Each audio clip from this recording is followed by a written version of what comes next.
Unlock the power of your mind.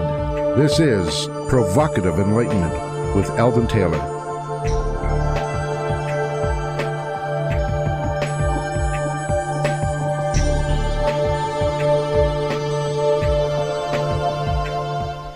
Welcome and thank you for joining us today. The next hour is devoted to learning something more, not just about the world of shoes and ships and sealing wax, but about how, what, and why we believe as we do.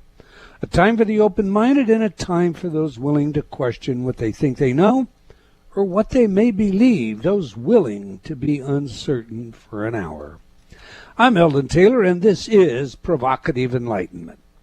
All right, you're invited to join our chat room by going to provocativeenlightenment.com/chat.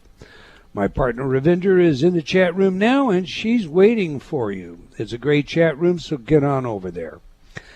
In this week's Spotlight, I would once again like to visit the idea of civility in our society. My lifetime has never seen a divide in America as deep as it is today. People no longer seem to listen to one another. Instead, they meet opposing views as though they were threatened with a violent confrontation. I sometimes think of this inability to hear another out as a form of social narcissism, in that everyone has their own opinions, beliefs, and so-called truths, and they're exclusive to all else. Indeed, folks can be so invested in their private perspective as to be affronted by anyone who might disagree in the slightest with them. Narcissism is defined as extreme selfishness with a grandiose view of one's own views, talents, and a craving for admiration. Think about just how selfish it is to ignore the views of others, to cut people off mid-sentence, or to jump down someone's throat as soon as they say something you disagree with. Steven Pinker, in his book The Blank Slate, The Modern Denial of Human Nature, has this to say about human conflicts. It has been given to express all the principal constants of conflict in the condition of man. These constants are fivefold: the confrontation of men and of women, of age and of youth, of society and of the individual, of the living and the dead, of men and of gods. The conflicts which come of these five orders of confrontation are not negotiable. Men and women, old and young, the individual and the community or state, the quick and the dead, mortals and immortals, define themselves in the conflictual process of defining each other. I would like to suggest that there appears to be yet another basic conflict, and that is of ideas. And it's not between men and women, or the young and old, society and the individual, the living and the dead, or even the gods. It is a conflict between rational and ignorant civility. In fact, just this past week, I overheard a politically passionate young man defend calling out Trump supporters in public places, calling them out in front of their families and everyone else, since they were obviously Nazis. And Nazis deserve to be identified and humiliated, even if it leads to violent actions like spitting. Research has demonstrated that the best way to communicate with another person begins by hearing them out, fleshing out their thoughts and ideas. Only when you understand another's thinking do you stand a chance at communicating with them, let alone presenting an alternative to their thinking. If you want to change the hearts and minds of others, you must first truly listen, not shout, cajole, and condemn. I ask, what's the harm in listening to another's perspective? It seems to me that the purpose of communication is communicating, not shouting, name-calling, or some other form of abusive ignorance. If you wish to shout, go to a ball game and yell your heart out in support of your favorite team. If you wish to communicate, to understand another, then begin by truly listening. As I view many of the posts on social networking platforms, the polemical remarks on both sides of arguments never cease to disturb me. I urge anyone who participates in vitriolic rants to pause and think about what they're trying to communicate, instead of launching their own invective rants. Those are my thoughts. I love to hear yours. What are yours, Ravinder? You know, I find it really interesting how often we talk about civility these days. It's like it was the type of thing that you took for granted previously, but in the last few years, yeah, it's a constant subject for discussion. I think you did hit the nail on the head, though, when you said the answer is to hear the other person out.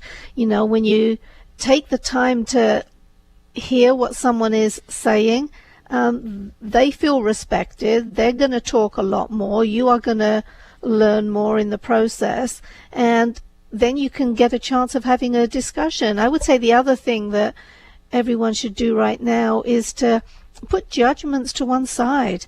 I mean, people have got all of these judgments, and there is lots of name calling and stuff like that that goes on. Put it all to one side and then discuss the issues themselves. What I find, you know, when I'm doing that with others is that we're actually closer together than you would have thought. So yeah, hear the other person out, put your judgments to one side and ask what the other person means. You know, stop passing a judgment thinking they're just crazy, and say, no, that there is something in here and I want to find it out. You know, I'm going to ask our guests about this today, but we have very often discussed the kind of cognitive biases that tend to lead people into taking a soundbite or championing a side of an argument, or, you know, blindly rushing forward with passionate belief, when they can actually, you know, be holding two mutually exclusive beliefs at the same time. So we have both the cognitive dissonance and the cognitive bias. And when we discuss this, we usually think about it in a mental sense, you know, like, well, once you see it, once you take, you know, the bias test, the Harvard bias test online, well, you'll become, but what we often forget, I know I often forget, I think of the book Fantasyland. You didn't really like the book, but No. In the very opening, he talks about how much emotion is invested in our biases. And I think that's what we need to stop and think about. And again, I'm going to ask our guest more about this because this is his area of expertise. But okay, every week I read some of your letters as our way of involving you while paying respect to the very important role you play in making this show successful. Last week's show featured Hilary Gamm, and we discussed her work and book, Billions Lost.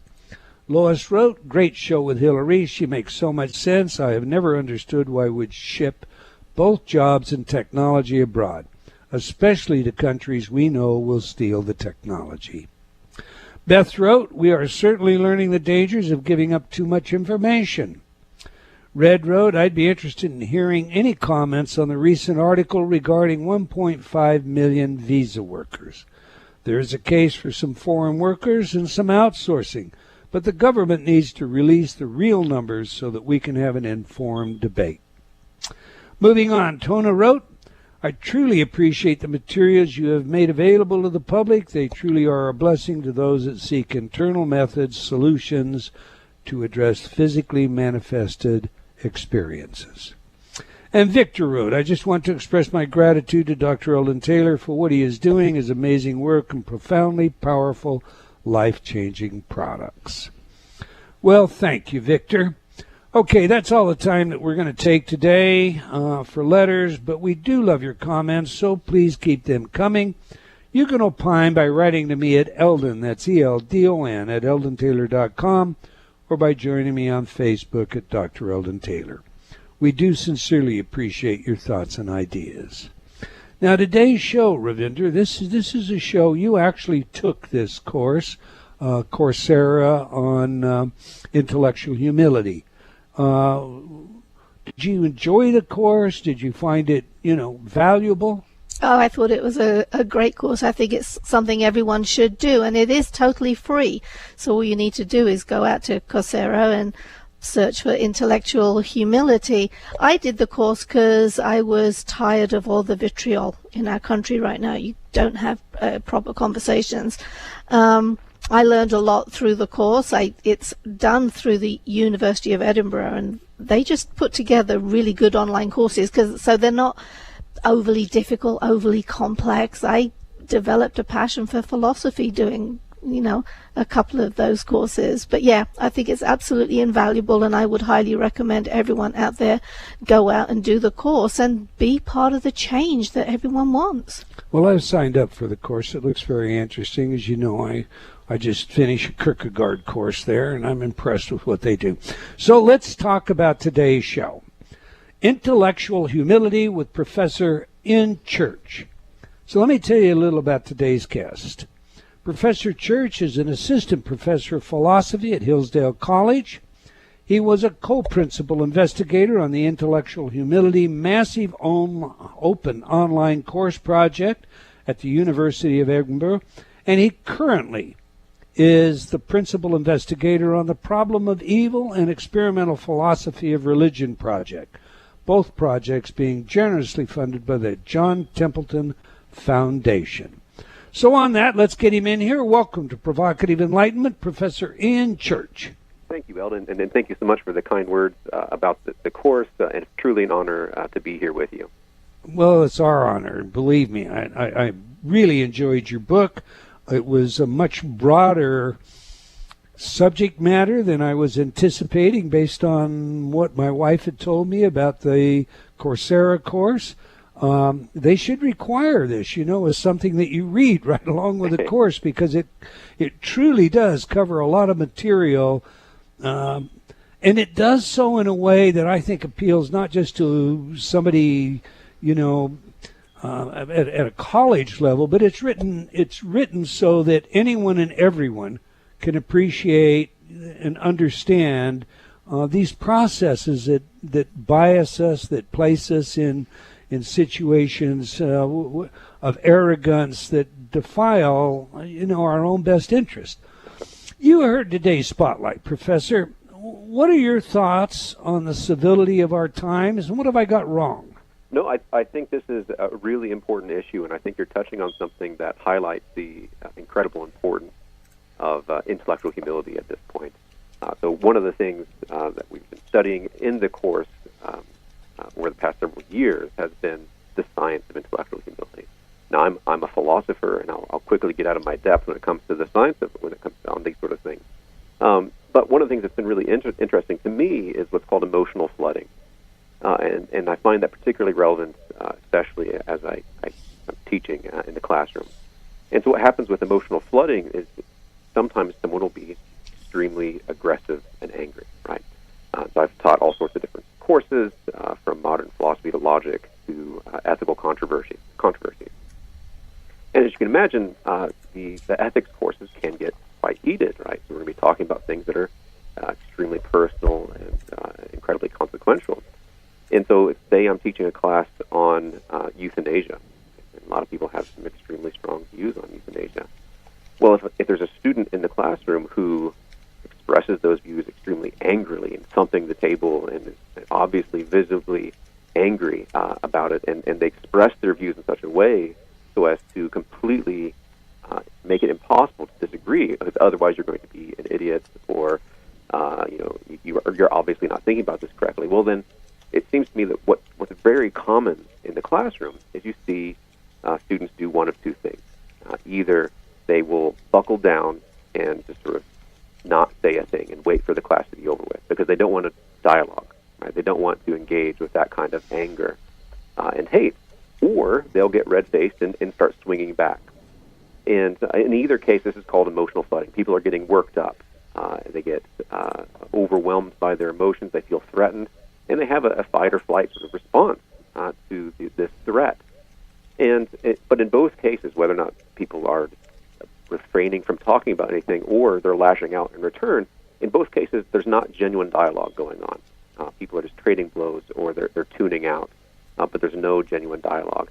And so one of the things that was fascinating to me was how we might think about intellectual humility, how we might promote it, and try to, for example, going back to the classroom, construct an environment that's going to be more congenial to conversation, debate, dialogue, even about things that are really important and really difficult, where people disagree very strongly about. If we can somehow remain congenial with these kinds of conversations, then we'll be much more able to actually have good dialogue. I have to ask you, you've triggered a couple of thoughts here, and I'm going to pursue them, if I may. Sure. I recently had a conversation with some students at University of Washington, and the subject was, this whole PC movement. And I wonder if we're not promoting, in some sense, a form of righteous indignation, a form of it's okay for you to get emotionally upset about things with it. The PC movement has been about changing a lot of our language, and when you do that, of course, if you control the definition, you control the argument. And as I say, I hear more and more about the sensibilities of people and how it's becoming a normal matter of verbal intercourse to object to something someone says because it offends some sensibility of theirs. Do you think this whole PC thing is a good step? Are we enhancing communication, or, as I see it, are we actually cultivating this, let's not think about conversing intellectually, instead, that makes me feel bad, so let's not talk about it at all? Yeah, so I think the sort of movement where we say if something's going to make someone uncomfortable, then we just should be off the table. I think that's an enormously problematic stance to take. As I see it, an incredibly important part of education is being challenged, is being made to feel uncomfortable, and trying to work through it, working through it with the class, with the professor. But that's an incredibly important part of education. And arguably something closer to indoctrination is if you're only ever told what you already think, right? So if you're never made uncomfortable, then that's somehow, I think, going to be antithetical to education. I couldn't agree more. Let me ask you this before we get into what intellectual humility is. I'd like you to flesh out for us what intellectual arrogance really is, and I mean in the sense that you do in the book. Not the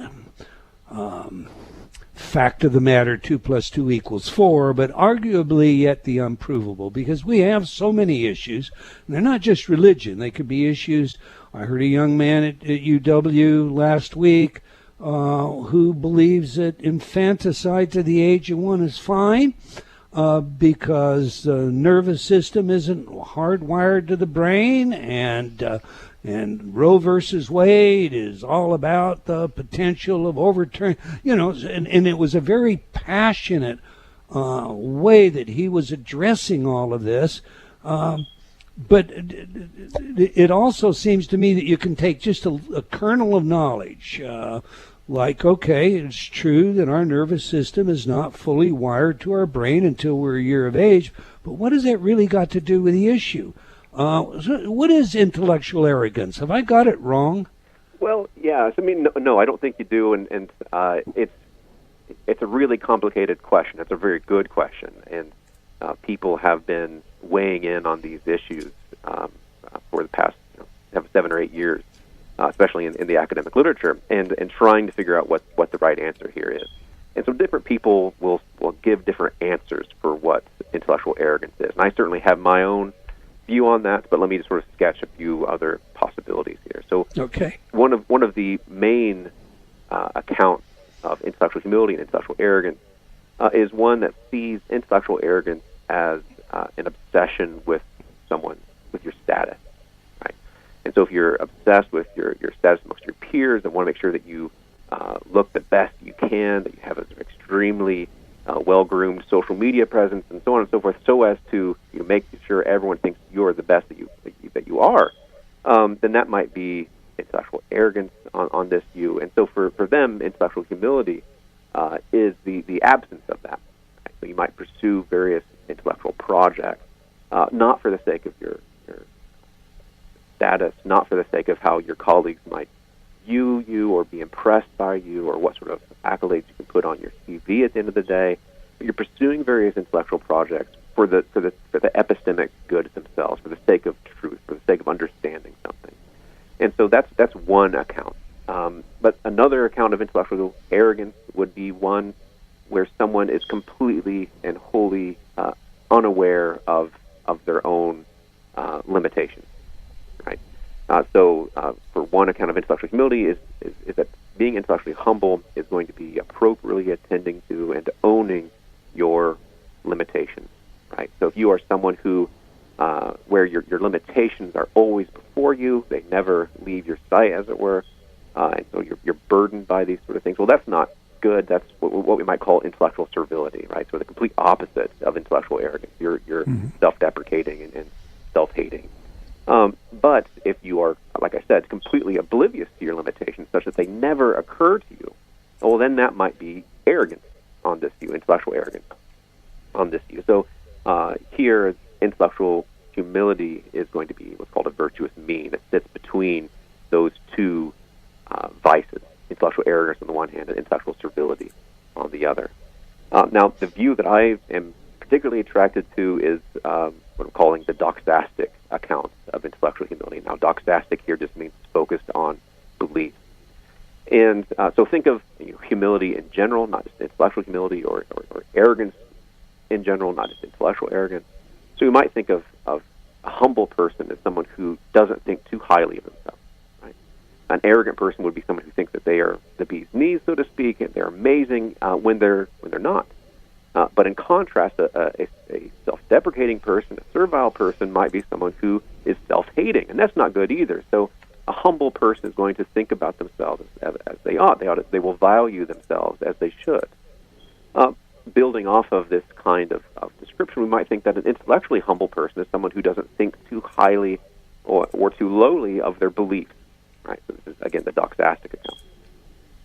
And so if someone is convinced that all of their beliefs are absolutely watertight, that the evidence is entirely in their favor, that there's an overwhelming amount of justification in favor of their belief, such that there's no way that they could possibly be wrong, well, if they're wrong about that, then they're going to be profoundly intellectually arrogant on this view. But in contrast, if someone thinks their beliefs are worthless, they're always downtrodden about their beliefs, they think they're worthless, but when they actually enjoy a tremendous amount of evidence and justification, well, then that's not good either. They're going to be intellectually servile. And so that's sort of the lay of the land as I know it right now when it comes to what sort of different competing definitions of intellectual arrogance, intellectual humility. I've got to ask this: how do you recommend, and how do you personally deal with the intellectually arrogant?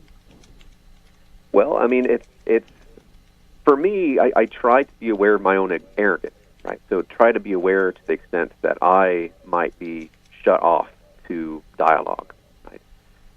And try to monitor my own mental state as best I can. Right? So if I see something online that sort of challenges me, I can be aware of my inclination just to turn it off, right? To look away and do something else, or go to another news source that might digest it in a way that's more fitting for my particular leaning. That's I can be aware of that impulse. And so I think part of what we need to try to do is be aware of that we have these kinds of impulses, that we are aware when we feel our heart racing and that we don't want to be challenged, and to just try to work with that, try to challenge ourselves to listen to other people and to hear them out. In part, and I don't mean this in any derogatory way, that kind of sounds like, well, tune out that source and tune in the source that tells you what you want to hear. And I don't think you intend it that way, but it it seems like that wouldn't really remedy your ability to communicate with someone who did hold, these hard and fast ideas that made it impossible for you to communicate with. We'll pick this back up after the break, Professor. I'll just ask you that. Sure. We're speaking with Professor Ian Church about his work and book, Intellectual Humility. It is a great read. I think it is a timely read. I believe we should all read this now because we all know communication just isn't happening. There's just a lot of sound bites exchanging with one another that don't make... We don't feel good as a result, and we don't understand each other. It just grows worse. You can learn more about our guest by visiting his website at ianchurch.com. That's one word, I-A-N, church, C-H-U-R-C-H.com. We have a video for you in our chat room defining intellectual humility, so get on over to provocativeenlightenment.com/chat if you're not already there. We'll be right back.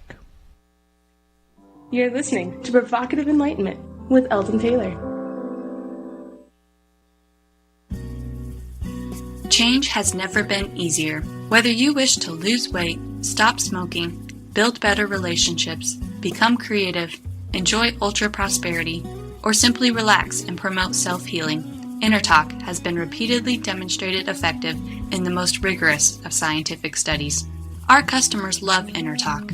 Sean wrote, I have struggled with bulimia for over 30 years and have never been able to lose weight without restoring to it until I used InnerTalk. Vicky wrote, my hubby has been using the Stop Snoring CD and already his dangerous and raucous snoring levels have stopped. Celeste wrote, I recently graduated from Taft Law School with honors. I'm writing to tell you how much your InnerTalk CD, Excel in Exams, has helped me. With over 300 titles to choose from, there is something for everyone. Check it out today by going to innertalk.com.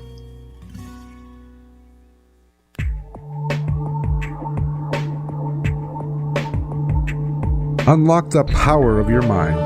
This is Provocative Enlightenment with Eldon Taylor.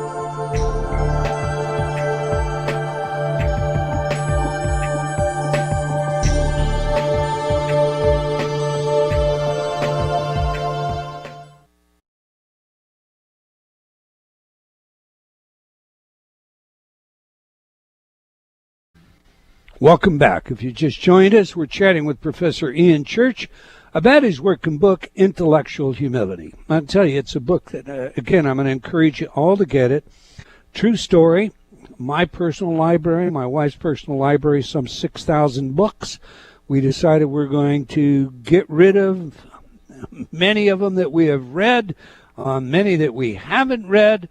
But this one is a keeper. This one stays in the library. You'll want to go get the book, Intellectual Humility, An Introduction to the Philosophy and Science, by Professor Ian Church. You can learn more about our guest by visiting his website at ianchurch.com. All right, every week we ask our guests for their favorite music that has some real meaning to them. Music psychology is a field of research with practical relevance in many areas, including intelligence, creativity, personality, and social behavior. It is also a hobby of mine, something I'm doing a book on. So, Professor, you have chosen New Dawn Fades by Joy Division. Yes. Tell us, why is this music important to you, and how does it inform us about who you are? Sure. Well, it's a very personal song to me, and it's a song I really enjoy. It's sort of a depressing song, and I'm someone who has struggled with depression in the past. And it's a challenging song in terms of trying to wrestle with one's faith. One of the lines in the song is, "I've walked on water and I've run through fire, but I can't seem to feel it anymore." And so that's another line sort of resonates with me in terms of my own spiritual struggles and things like that. Very honest answer. Thank you. Before the break, sir, we were discussing social networking, and you pointed out that if you see something there, you go away and you look somewhere else, or the same with news channels. I have a follow-up question on that I promised, and that's, in my own mind, it seems that where social networking has many, many positives to it, one of the main negatives seems to be the anonymity that many people gain, the posturing that goes on, and how that seems to have actually added to the incivility in our culture. Have I got that right? Have I got that wrong? What are your thoughts on it? I think that's exactly right, and I think it gets to the point to where we groom our our Facebook feed, say, to only sort of give us the information from people that we already kind of agree with on a lot of things. And in the end, we end up sort of talking amongst ourselves, talking amongst people that we already agree with, and we get collectively increasingly outraged at the opposition without any sort of real consideration about what the opposition actually thinks, what they actually believe. Because the amount of vitriol, the picture of the opposition gets constructed amongst the echo chamber in such a way that it eventually starts to come apart from reality. It's no longer at all representing what the opposition actually believes. And so I think that's right. I think we end up in a situation where we just talk amongst ourselves and we get more and more outraged, this is not certainly going to be conducive to intellectual humility. And the outrage, of course, adds to the distortion. More distortion further adds to the distortion. Yeah. All right. Listen, Professor, on this show, we like to know three things. Who's the messenger? Of course, what is the message? And how do we use it? It's interesting. I know that you're in a religious school. What are your passions, and what led you to become a philosopher? Well, that's sort of that's a great story, and well, I don't know, it's a good question. Well, we have time, please. Sure, great. Well, so I became a Christian when I was in high school. I was invited to a midweek Bible study by a friend, and for a long time I just said no. I felt like that wasn't the sort of thing that I would be at all interested in. But then I started going, and eventually I became a Christian. And at that point, I thought that there was only two ways to be a good Christian. One would be to be a missionary, going off to some far distant land, or to be a pastor. Now, as it happens, I'm allergic to a lot of the outside world, and so going out into the some distant land seemed like that wasn't going to be a good fit for me.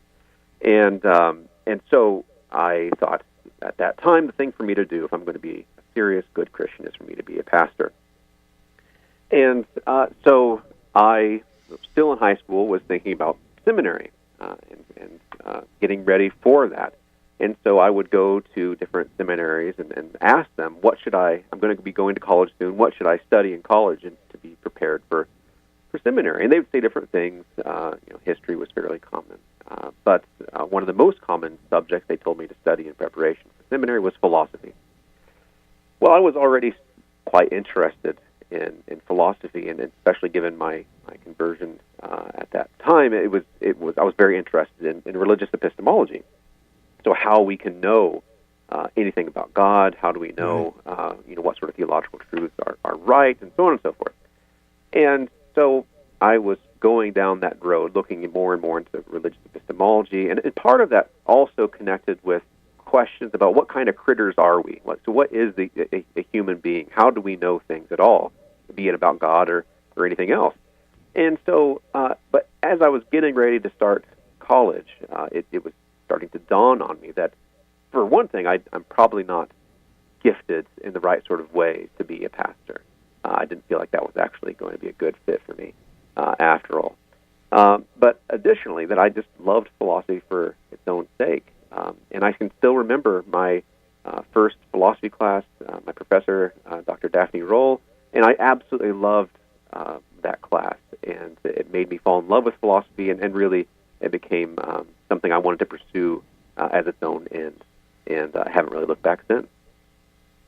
Epistemology. What is it we can say we know? And the deeper you get into that subject, the more you discover Not a lot, for sure, right? No, that's right. Well, I'm actually just got a book called Epistemic Angst that I'm looking forward to reading. It's there's a worry. I mean, even talking about heuristics and biases, all the ways that our human cognition can be overwhelmed by emotion, that can be kind of a troubling realization. And so sometimes doing work in epistemology means realizing just how leaky a ship that we're actually in.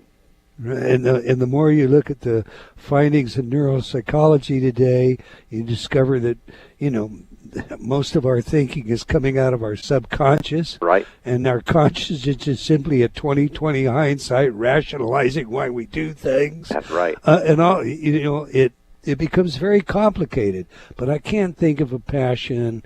I mean, to me, I share your love for philosophy because it is really the ultimate discovery of who we are. Right. If we don't go down that path, we're ignoring that question altogether.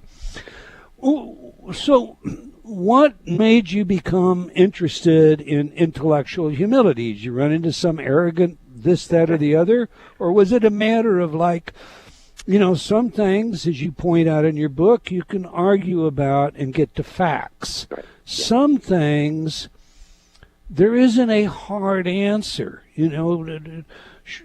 Right to lifers have no hard answer any more than those people on the opposite side. And where religion is concerned, hard answers are really tough to get to. Is that what led you into intellectual humility? What's the story there? That's certainly part of it. I mean, so one of the questions that I've been really interested in is whether or not you can have firm religious conviction in the face of all this pluralism, right? All this disagreement about religion. Can you maintain firm religious conviction and still be considered intellectually humble? And I've tried to argue in various places that it is theoretically possible, but we have to be very careful not to pave the way towards an unreflective kind of dogmatism. But I do want to say that is theoretically possible. But one of the other things that drove me to intellectual humility was the sort of philosophical journey I was going on anyway. So as I said, I was initially interested in religious epistemology, and eventually that sort of evolved into an interest in what's called virtue epistemology. So one of the distinguishing features of virtue epistemology is that it sees the agent as an important part of epistemic evaluation, right? The agent or the community of agents as an incredibly important and an essential part of how we know things. We have to factor in the person. And so as I was thinking about religious epistemology, I started thinking about what kind of critters are we? Well, now I'm sort of on my way towards thinking about virtue epistemology. Well, that's what I wrote my doctoral thesis on, is virtue epistemology and analysis of knowledge. And as I finished up with my graduate work, I was looking on the job market. And, as it happened, both my parents got their PhDs in psychology. And I wanted to be the black sheep of the family and studied philosophy instead. I was wanting to push against psychology quite a bit. But lo and behold, my very first job was in a graduate school of psychology, at the Fuller Graduate School of Psychology. And the reason I was hired there is they had this project on the science of intellectual humility. And intellectual humility at that time was a relatively new field within the academic literature, certainly within philosophy or within psychology. And so they wanted to have a philosopher on board to help provide theoretical guidance for the empirical investigation. And so I think to their credit, they saw a tremendous value in seeing philosophers and scientists working together and having conversations about the theoretical foundations of the kinds of concepts we're wanting to explore. And so that's where I really started thinking about intellectual humility, was with that first job with this grant on the science of intellectual humility. And after that grant, there was a subsequent sister grant called the Philosophy and Theology of Intellectual Humility, and that was at St. Louis University. And I was a liaison between those two. And from those two experiences, that's what led us eventually to this online course, because there was a realization that there was all this extremely important, valuable research that's being done from these two grants, but there wasn't a great mechanism, it didn't seem to me, for disseminating that information broadly. And so one of the driving forces for the course eventually was to get some of that research out there to as many people as possible. My kudos. I do believe that a large part of the difficulty when it comes to speaking about spirituality, religion particularly, is an absence of intellectual humility, and that's particularly true, I think, with people of faith. Forgive me, I mean, I'm not pointing at people of faith, but for example, we had Michael Shermer on this show, and we talked to Michael at great length about why he gave up his proselytizing in the name of Christianity and became, the renowned agnostic atheist that he is today. He, everything about Shermer there's nothing hard and fast. He, as far as I'm concerned, represents intellectual humility. So when we got off the show, my wife, Ravinder, who's on the show with me today, said to me, if all the atheists were like Michael Shermer, I'd become an atheist. Isn't that right, Ravinder?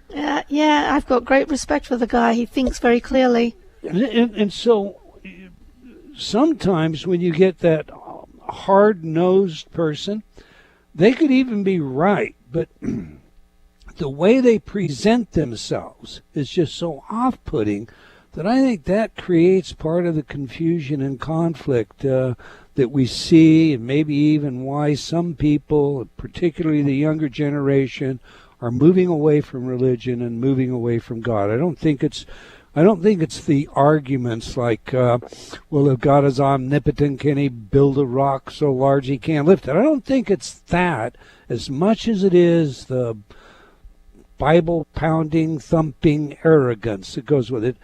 Your thoughts on that, sir? I think that's exactly right, Eldon. I think what happens is when people are extremely hard-nosed about their various religious or anti-religious beliefs, it kind of militarizes the opposition. It makes people want to dig in their heels and fight back, or to sort of ignore the whole conversation entirely. And so I know in my own experience, when you have people who are extremely dogmatic and extremely arrogant about their views, and there's no way they're going to push against it, well, or there's no way they're going to give it up. Well, then that sort of, there's something in our psychology, I think, that makes us want to be push against that somewhat. I mean, and this can happen in, I think, silly ways. And maybe this is going to be, revealing more about my own psychology. But when I was in college, I had a roommate who absolutely loved the band U2. And I liked the band U2 just fine. But he loved the band U2. He learned how to play the guitar, to play more U2 songs, and so on and so forth. And you knew if you were in the car with him that you're going to be listening to U2. And again, I am fine. I like U2. But at that point, I started wanting to get sort of pushed back, and I started to dislike U2 more at that point, just because he was so completely obsessed with it. And so I casually wonder if there's something about human psychology that makes us sort of want to push against that kind of hard-nosed line. Well, I believe there is, absolutely. Let me take us a bit of a different direction here now. And well, not a different direction. I guess I want everybody out of this show to know where they can learn more about this course. And so to that end, flesh out for us, if you will, what your intention was with the course, what they can expect if they take this course, and why they should take the course. Right. Great. Thank you. Like I started saying earlier, the one of the motivations for this course was all of this amazing research that was being done through these grants at the Fuller Graduate School of Psychology and at St. Louis University.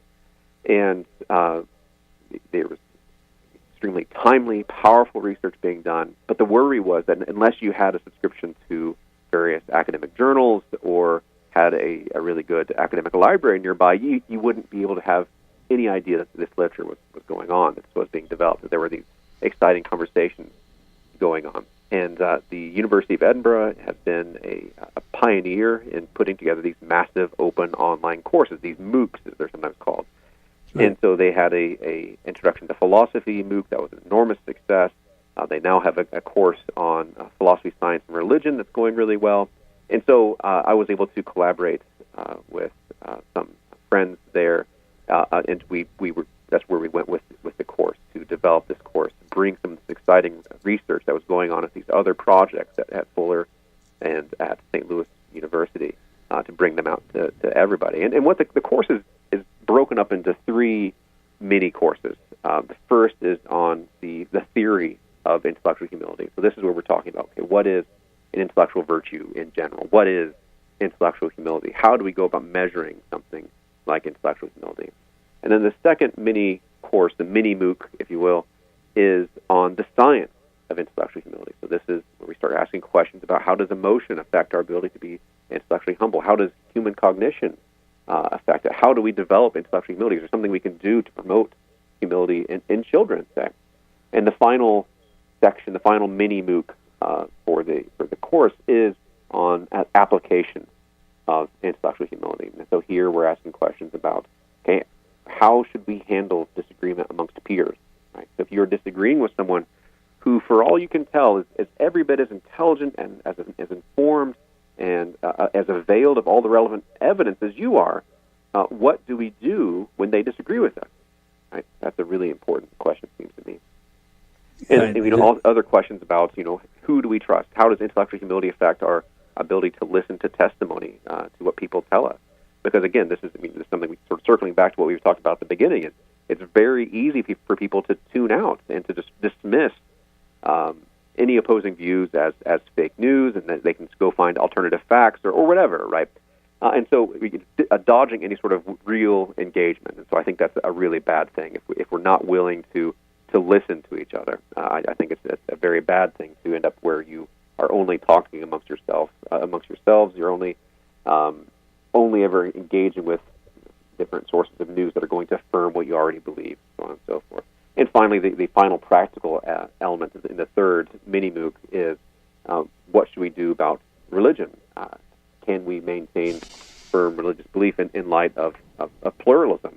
And is that at odds with intellectual humility? Professor, is there a test that someone could take? I did a bit of a search and I wasn't able to actually find an online test. Sure. But is there a test or some measurement that one could use to determine for themselves whether or not they tended to be arrogant in areas? A form of implicit bias test that is about implicit arrogance? So there's a lot going on in that area, and it's an exciting area to be paying attention to because more and more research is going to be coming out there. So there's different things you could try to look for.